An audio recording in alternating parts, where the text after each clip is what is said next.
In the name of God, most gracious, most merciful. So when Moses left Egypt and he got married, and if you follow the story, and God selected him and tells him to go back to Egypt, to Pharaoh and his people. To the point God says something like, talk nicely to them so they may ponder. Though God knows what's going to be the result. God knows who's going to heaven and hell. Then why send Moses back to Egypt? And we know the story, the whole miracles and everything that I shared in an earlier video. Only 2 people, right? So if there are only 2 people who are going to be saved, logically speaking, if someone to know the future, and you would say, let's just give message to those 2 people and forget about everybody else. That's the logic. Why sending message to Pharaoh? He's not going to accept, because God knows it. And that's not the reason. First of all, God says there's not a single community that doesn't get the messenger. So the message has to be delivered. Think about, like, if you work at your workplace, there's a bulletin board where all the policies are written, all the notifications, and what the rules and regulation and everything. And somehow the management knows that people are not going to follow the rules. So do you think that not to post the sign? Then that will be like, they can say later, well, there was no sign. Why you want to punish us? There was no sign to follow. So the warning, the messengers basically come in on the bulletin board. They post God's message. They wipe out all the extra stuff that has been accumulated in that bulletin board, and they place the God's message. The message has to be delivered, so they can make the decision on their own.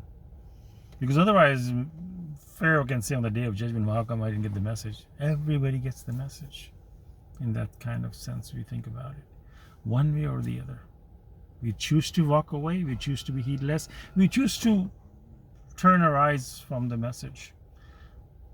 So the company will not excuse anyone, and somebody will say that, I didn't even look at the bulletin board, so you cannot punish me. No, sir. It was there. It was your job to look at the bulletin board. It was your job to ponder and think and what you're supposed to do and not. The message was there. You choose to walk away. So there's no excuse for that. Anybody in today's age. I mean, we point so many fingers at people of Pharaoh and other stories from the Quran that it talks about, oh, how can you do this? Oh, people of Pharaoh, you have so many plagues and miracles and this and that. How come you didn't believe in Moses? Well, to be honest with you, they will have a lot more fingers pointing at today's generation. They'll say, you have computers, you have technology, you have the knowledge of space and galaxies, time and space, and all the stuff on and on and on. You have a device in your fingertips, in your hand. You can access it anytime. You have the miracle of 19. You have on and on and on. So there will be a lot more fingers pointing at us because we have a lot more information than them. So we cannot point fingers at them. So the message was supposed to be sent to Pharaoh and his people. And what they do with it, a complete free decision. Full libertarianism. Complete. No compulsion in religion. So they were supposed to get the message.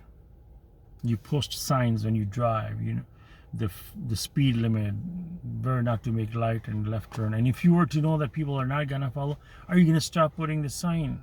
Are you going to stop putting the lights on the intersections? No. If anyone disobeys, they'll get in trouble. The sign was posted.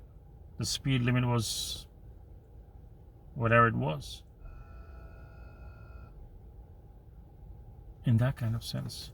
The messenger was supposed to go there, the message, though they had some information, because that's the community after Joseph and messengers, and they had some previous information. Jacob was there, but the message was supposed to be sent. It's a very interesting phenomenon if you go decide to. So today's age, the message is there. If we choose to follow what has been passed on to us, and ignore, like the video mashallah I made, that without studying, understanding, and pondering something like that, they reject the scripture, and without understanding, examining, or I think 3 things were mentioned in Surah 10 verse 39. They accept whatever has been passed on to us. So that's what we used to do. Without examining, understanding, and all, we accept what has been passed on to us, and without doing all these things, we reject what God's book says. And many, many verses I came across, and I'm like, do we even follow this?